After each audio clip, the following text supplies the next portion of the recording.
Ça, c'est nous, les 4 cuissots sur un vélo. C'était nos premiers coups de pédale à Bogota, il y a déjà 6 mois maintenant. Un tandem, 3 roues, 2 sacoches et une remorque. Mais actuellement, on ne ressemble plus tout à fait à ça. Laissez-nous vous expliquer pourquoi. On vient de rajouter 12 kilos sur notre vélo.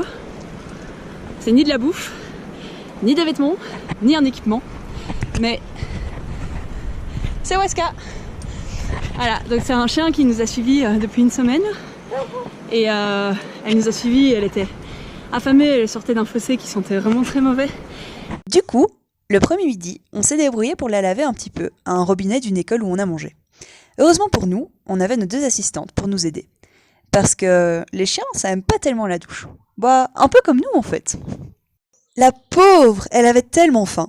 D'habitude, on a toujours des croquettes sur nous pour les donner aux chiens de rue qu'on croise. Mais là, rupture de stock. Alors on a fait avec les moyens du bord et on lui a donné les déchets qu'on gardait pour les cochons. Elle a tout mangé, les épluchures et même les coquilles d'œufs. Le soir, on lui a fait une énorme assiette de riz et de lentilles. Elle a vraiment tout dévoré. Comme elle était toujours là le matin, on lui a installé une petite bassine sur notre porte-bagages.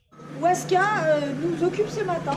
Donc nous sommes en train Bonjour Weska. de verser une caisse en plastique accompagnée de cordes afin de pouvoir transporter cette demoiselle surtout dans les descentes puisqu'elle n'arrivera pas à nous rattraper. Même si elle a bien mangé, elle n'aura pas assez de force. Elle a bien dormi aussi. Nous rattraper, mais Voilà. c'est au cas où quoi. Donc suite au prochain épisode, voir si ce montage fonctionne. Visiblement, on dirait que ça n'a pas du tout fonctionné. Donc c'est moi en fait qui la portais dans les descentes. Du coup, notre deuxième solution, ça a été le sac à dos. Elle avait l'air de kiffer de voir les paysages de cette manière-là. Par contre, nous, on a tenu seulement 2 jours, parce que ça faisait beaucoup trop mal au dos. Comme c'était le début du confinement, on a pas mal enchaîné les bivouacs à ce moment-là. À Neuf, les soirées au coin du feu, c'était vraiment top. En plus, on découvre aussi que Weska adore jouer à l'agent de sécurité le soir. Elle aboie dès qu'une petite mouche frôle la tente, plutôt pratique. Et puis, les bivouacs, ça lui permet aussi de se défouler pour dépenser l'énergie qui lui reste de la journée de vélo. Elle pourra un peu pédaler quand même.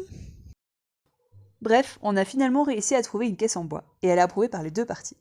Mais bon, ça ne l'empêche pas de courir à côté de nous une bonne partie de la journée, parce que, faut se l'avouer, en montée, elle nous trace vraiment facile. Maintenant qu'elle est bien soignée, on a découvert un petit chien qui est rempli de vie et qui joue toute la journée avec nous. Enfin bref, pour le moment, on est confiné au pied du Huascarán, c'est une des plus hautes montagnes du Pérou, et qui nous a en fait inspiré pour son nom. On est dans l'attente tous les 3 d'une hypothétique reprise du voyage, mais on a aussi décidé que dès que ce serait possible, on lancerait les procédures pour la ramener avec nous en Belgique. Et voilà, maintenant vous savez tous pourquoi on ne ressemble plus du tout aux 4 cuissots de Bogota.